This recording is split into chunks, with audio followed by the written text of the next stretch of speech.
Cerita awal Putra Siregar disebut minta diajari skincare, malah tiru persis produk MS Glow. Pihak MS Glow angkat bicara awal mula masalah dengan PS Glow ini terjadi. Sebut Putra Siregar minta diajarkan soal skincare tapi malah jiplak produk. Perseteruan PS Glow vs MS Glow masih terus memanas. Meski PS Glow milik Putra Siregar telah menang, namun kasus tak berhenti begitu saja.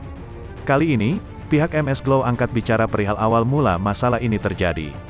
Kepala Bidang Komunikasi J99, Luisa Tuhatu, mengatakan bahwa awalnya Putra Siregar datang ke pabrik MS Glow untuk belajar mengenai skincare.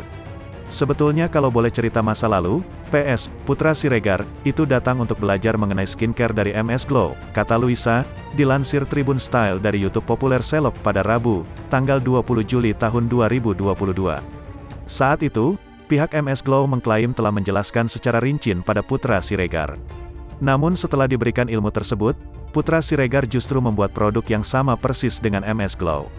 Selain itu, PS Glow juga dibuat di pabrik yang sama dengan kemasan yang hampir mirip dengan MS Glow.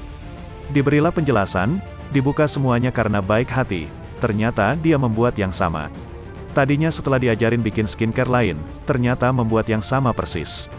Tidak hanya sama persis tetapi membuat di tempat yang sama juga, jelas Luisa.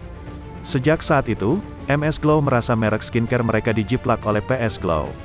Mulanya mereka masih menunggu itikat baik Putra Siregar sebagai pemilik PS Glow untuk meminta maaf. Namun lantaran tak ada itikat baik akhirnya MS Glow melayangkan somasi pada PS Glow. Itulah yang kami anggap sebagai itikat yang tidak baik. Itulah yang menjadi dasar kami kemudian somasi, tutur Luisa. Kegaduhan ini tidak ada yang ingin terjadi.